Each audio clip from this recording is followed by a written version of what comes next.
Semen retention is more than just retaining your seed. This seed that you're preserving is special. It has the power to give life. A man's seed is his life force. Therefore, the constant release of that very life force weakens him, preventing him from reaching his true potential. The practice of semen retention is as ancient as the world. What this practice allows one to do is to elevate to a higher state by becoming a master of his strongest desire. A man that can control himself will not be easily controlled by the world.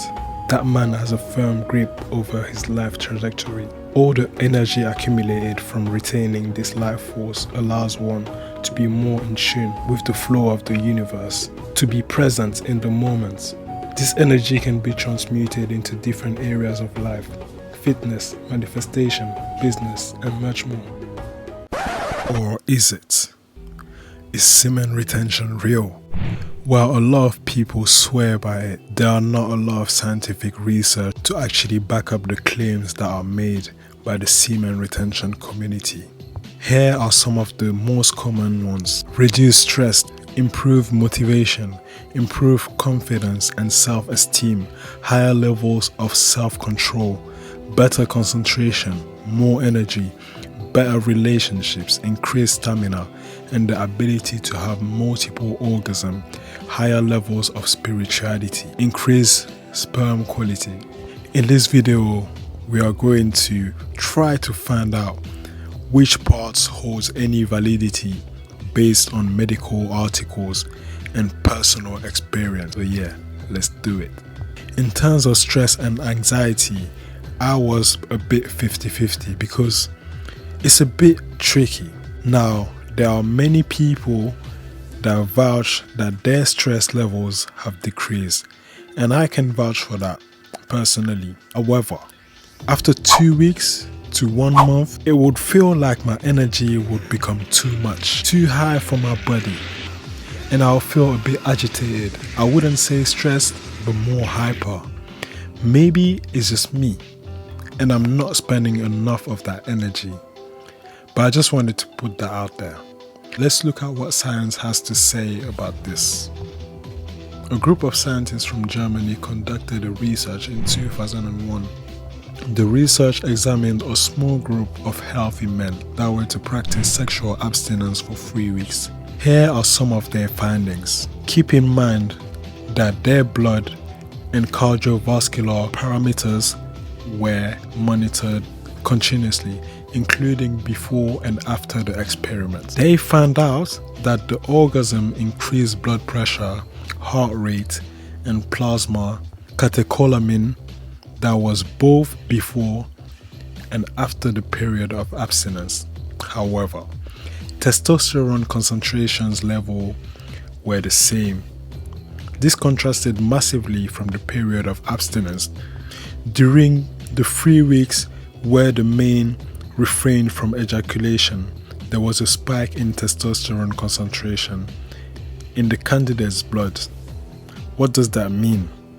Semen retention actually raises your levels of testosterone. And what is the role of testosterone?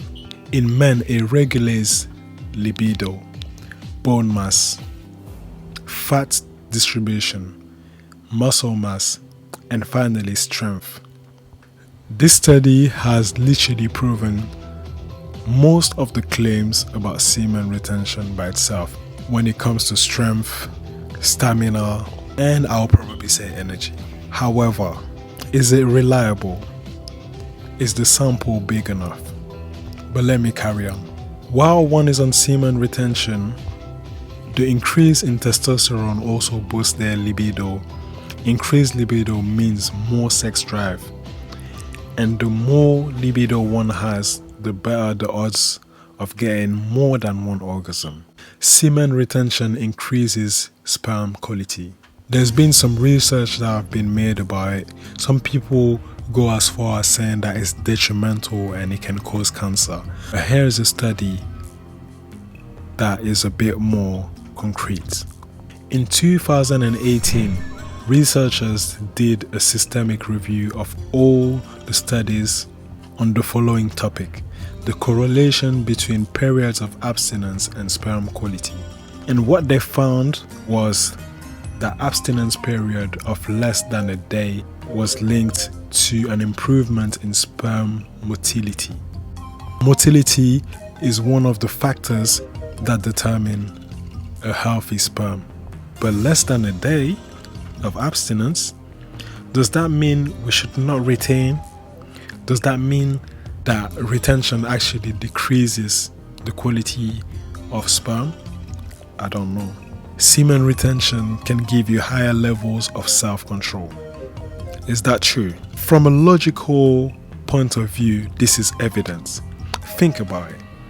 While you are on semen retention, what is it that you're actually doing? You are most likely refraining from sex altogether, and that is one of the strongest desires man has. So of course, this activity will help anyone have more control over themselves. Can semen retention improve concentration? I did some research on that specific question, and while I could not find any concrete scientific study to back up this claim, what I can do is explain the reasoning behind it, and it's very straightforward. By taking the sex and all the things it comes with out of the picture, a person has no choice but to redirect that spare time and energy towards something else. If you think about it, people that are willing to start out on this path are people that 9 times out of 10 are trying to improve their lives, or at least some part of it. So it will only be right for them to have increased focus after giving up focusing on their vices. Semen retention helps you have better relationships. This one right here is a tricky one. What kind of relationship? Platonic? Romantic? There's no study that backs this up, no surveys. And to be honest, I feel like the reason why it is a bit harder for science to grasp the benefit of semen retention is because this practice benefits the spirit more than the actual physical body. Now, some people do not believe that we are spiritual beings, and that's fine. However, for those who believe that we are more than mere flesh, I'm convinced that the practice of semen retention brings us closer to the Creator.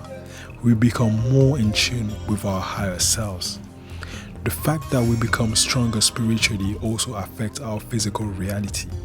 Personally, I have noticed that whenever I am on semen retention, I pray more, I avoid certain things and places, gravitate more toward the good side of the force. And finally, the last thing I notice is that I manifest thoughts into reality faster. Anyways, while making this video, I realized that there are ways in which we could increase the amount of scientific data that is out here. One example is conducting surveys or following a larger population sample, monitoring people on semen retention, and analyzing each part of the process to look for recurring patterns. So, is semen retention real, or is it a placebo? That's up to you. Anyways, thank you for watching this video. Also, go watch my other videos. They're awesome, trust me. Make sure you like, subscribe, and share.